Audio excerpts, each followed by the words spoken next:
Mga critical care units o COVID-19 beds sa duha ka mga pribadong tambalanan sa Lapu-lapu City, puno-puno na.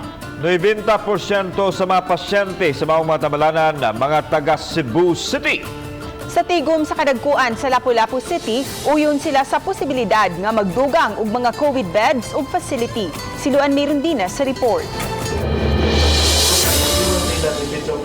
Sa virtual meeting ganihang buntag, uban sa kadagkuan sa Lapu-lapu City Hall ug sa mga hospital administrators sa duha ka mga pribadong tambalanan kaganihang buntag, nasayran nga puno-puno na ang mga critical care units ug mga COVID beds. Sa Hospital 1, may 3 ka mga intensive care units, duha niini okupado na. Samtang sa 25 niini ka mga COVID beds, okupado na ang 23 niini. Sa Hospital 2, nga may napo ka mga ICU, unom niini ang okupado na, samtang 4 naka-reserve sa mga neonatal patients. Puno na usab ang 45 ka mga COVID beds niini.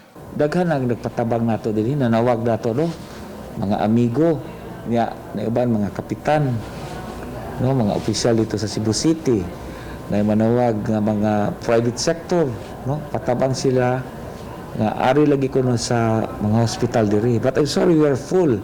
90% sa patients are coming from Cebu City. Yes, only 10% ang sa Lapu-lapu. Apan kinagpadayon ang pagsaka sa gidaghanon sa mga COVID patients, gita na usab karon sa mga opisyal sa dakbayan ang posibilidad nga mamahimong madugangan ang mga COVID beds. Matod sa mga hospital administrators, mamahimo pa silang mo expand sa ilahang critical care facility. Apan wala sila'y igong manpower alang niini.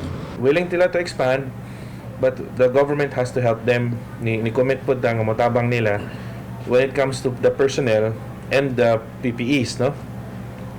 So what we intend to do is to write a letter to the OH asking also help sa manpower. Ang crisis manager nga sina Jel Banasya mikonsiderar usab karon sa pag-convert sa Hoops Dome ngadto sa usa ka COVID facility alang sa mga mild symptomatic patients.